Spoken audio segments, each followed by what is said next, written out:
Bismillahir Rahmanir Rahim. It's important to know that for the most part, Muslims in Palestine are all alone. No one to help them. Nope. Muslims in Kashmir, you are all alone. No one to help you. Nope.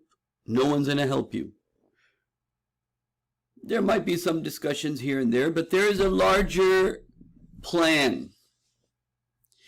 You see, when the US troops leave Afghanistan, there is a fear that a small country like Afghanistan will become an inspiration for other small countries. And so, what can be done to put this region of the Muslim world under a difficulty is the best option. And for that, the best option is to support India. Forget it.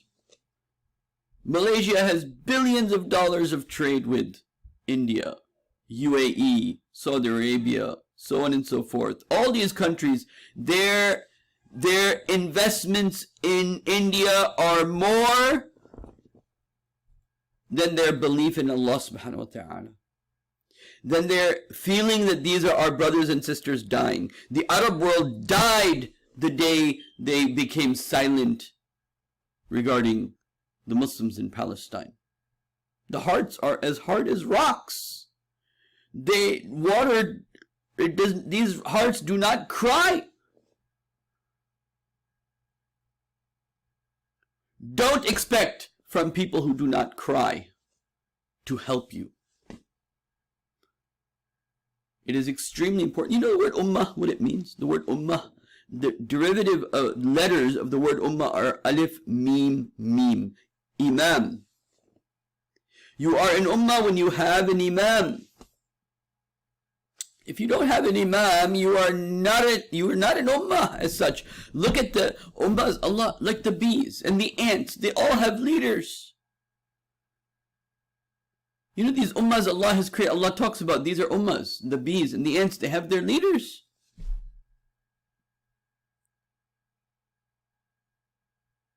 See, the thing is that every country feels it is on its own. These are nationalistic countries. These are not ideological countries. Islam is an ideology. Islam is a global ideology in which these global borders don't mean jack. They don't mean anything.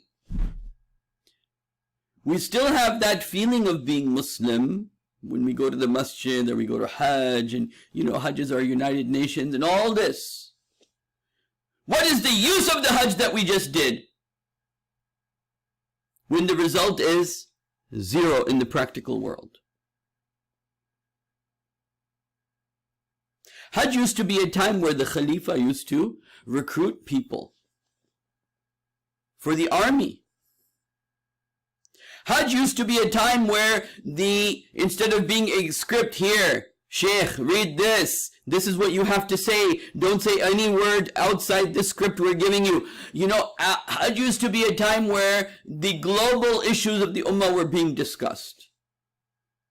Recruitment for the army was being made. The shura of all the great ones who would come in Hajj, they would make shura. So anyway, the Ummah is dead. Now the only thing, you know, they did it happened very systematically. The first thing to go after World War I was the symbolic Khalifa we had, right? And then the next thing was an economic invasion. Put this riba system everywhere, so everyone's just in debt. Everyone is just trying to come out of their debt. Everyone's enslaved in this system of debt, of riba. And the third, they took the elite of all these different places and brainwashed them, cultured them, and brainwashed them and educated them in their way of thinking.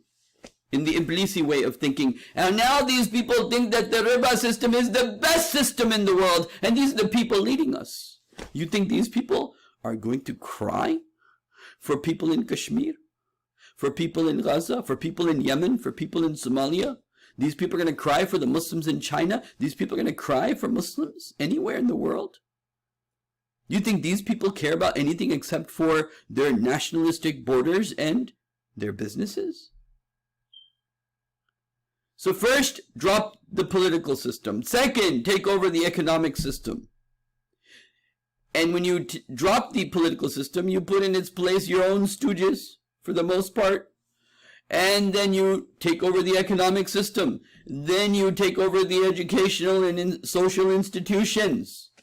So the policies are being made by the people that what? Made by the people that are thinking just like the imperialists. You know, in America, in the 1960s, you know, you saw my video about Malcolm X that I did that YouTube has been trying to curtail it, and they have a good reason for that.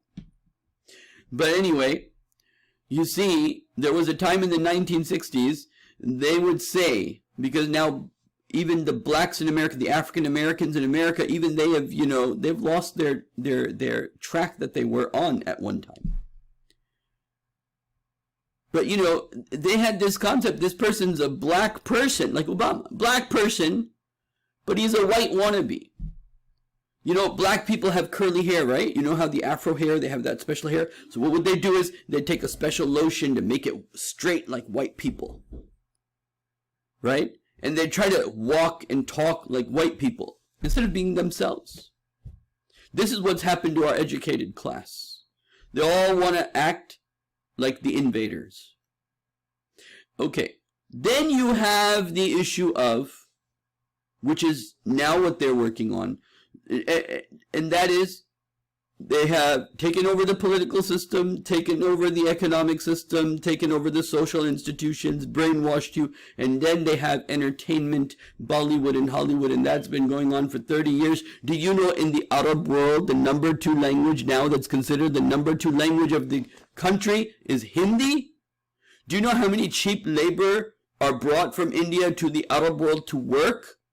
This is part of the relationship that they got. And these Arabs, they love watching these Bollywood movies.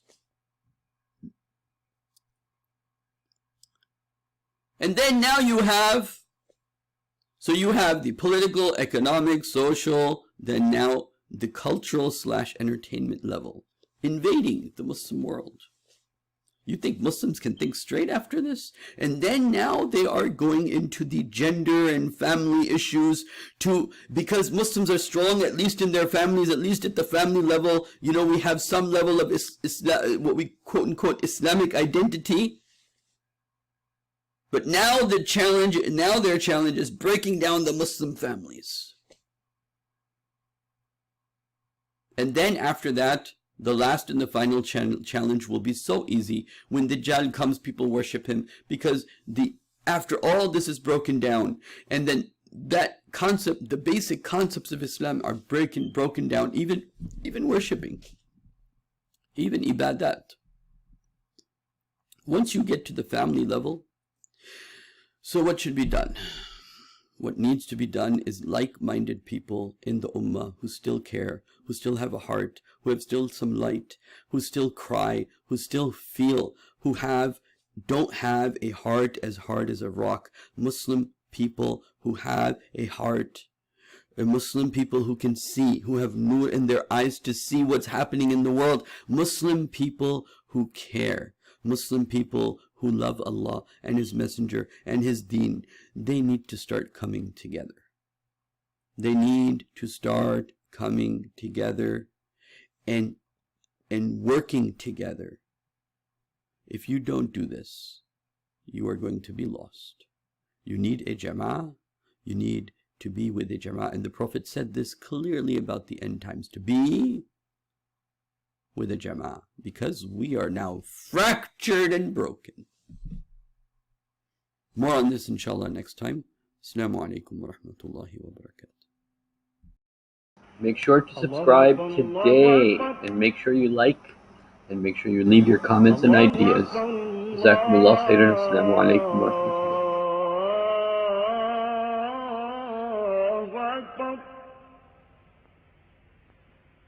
أشهد أن لا